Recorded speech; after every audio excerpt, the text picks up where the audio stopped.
La notion historique un peu de cloud souverain était souvent vue par le seul prisme des infrastructures et regardée de manière binaire entre les solutions souveraines et pas souveraines, alors qu'en réalité on a plutôt un dégradé de solutions qui sont plus ou moins souveraines.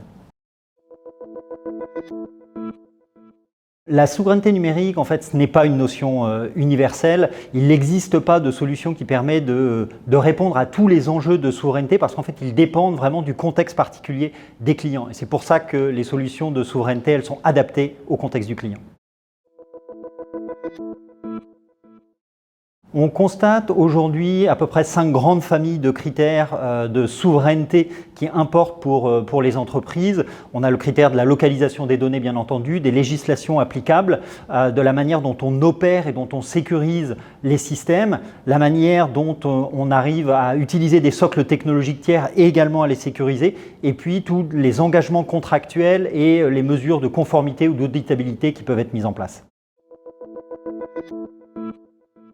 Les solutions sont de deux grands types. Le premier, ça peut être des solutions très privées où le contexte du client est vraiment totalement intégré avec des équipes qui sont dédiées, des infrastructures privatives, jusqu'à des solutions qui sont mises en place avec des garanties complémentaires apportées sur des solutions plus publiques et notamment des applications qui seront managées compte tenu des enjeux sécuritaires du client.